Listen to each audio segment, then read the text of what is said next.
In Lynch's masterpiece, The Elephant Man, there is an emotional scene when Joseph, wrongly named John in the film because it was based on Tree's reminiscences, is invited for tea to the Tree's residence.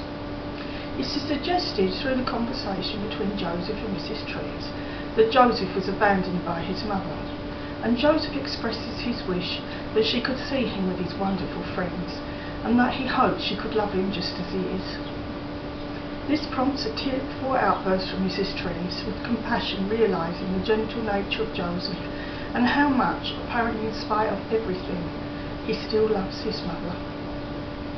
In actual fact, Joseph never told Trees that his mother had died when he was around 11 years old. Joseph seems to have been an intensely private person with regards to talking about his family at the hospital, for whatever reasons he held deep within his heart.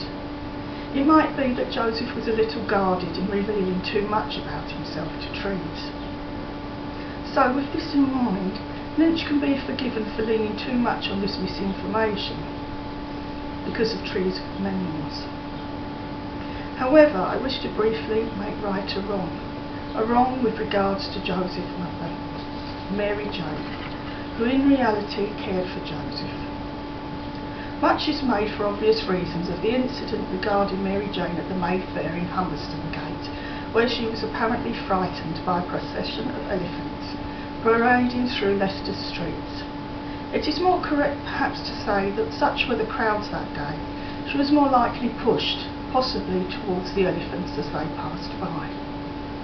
However it was, this legend of maternal impression not just led to Joseph's names and attraction, which I personally find rather upsetting, but also was cited as the reason for his terrible condition, a reason which he clung to all his life in bewilderment and desperation, in that it was the only explanation for the inexplicable. Mary Jane gave birth to Joseph 3 months after the fair, giving him his middle name herself, Carey, after the leading Baptist preacher William Carey.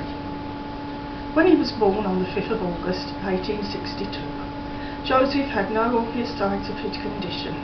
He was said to have been a perfect baby while apparently delicately proportioned.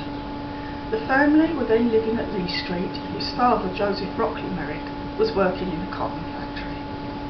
Joseph was a healthy, strong infant, even surviving an epidemic of smallpox.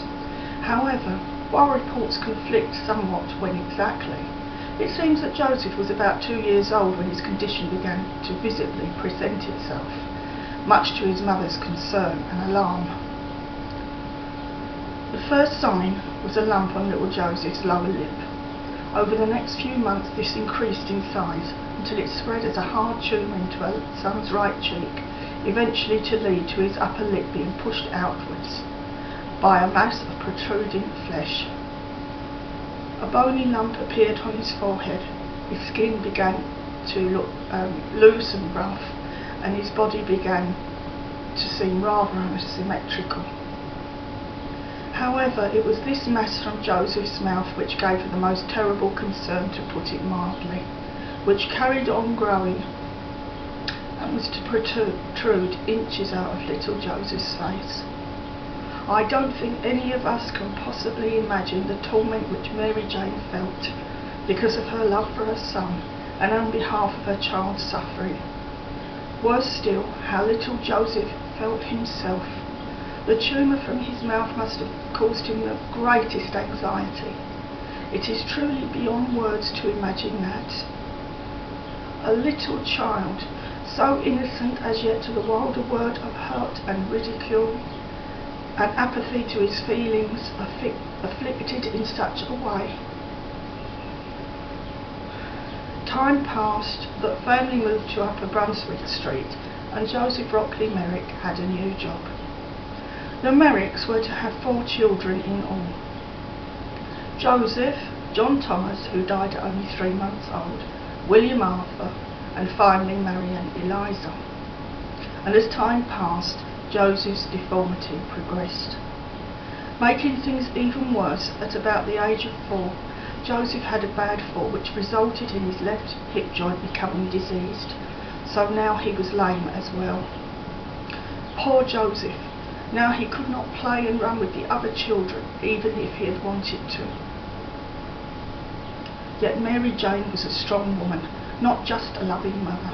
She saw to it that Joseph attended school and Sunday school, of which she was a teacher at Archdeacon Lane Baptist Church. She installed in him a love of reading, and also, and most importantly, the unshakable Christian belief which would shape Joseph's exemplary character all of his life. Her influence, a positive one, cannot be overstated enough. Joseph's condition made him look increasingly distressing as the years went by, and for all her efforts, Joseph would more and more seek out her company alone at home. Therefore, before Mary Jane passed away from bronchopneumonia on the 19th of May 1873, the relationship between Joseph and his mother must have been incredibly close and a singular one.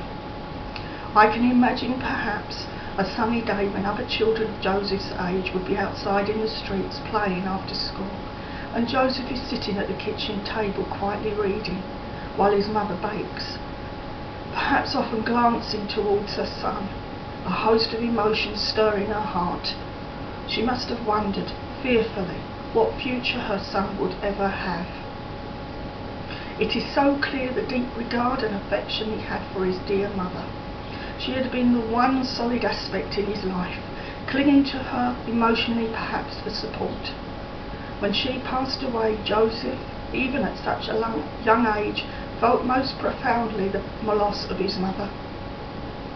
He was devastated, and his grief for her never left him. For him she had been an angel.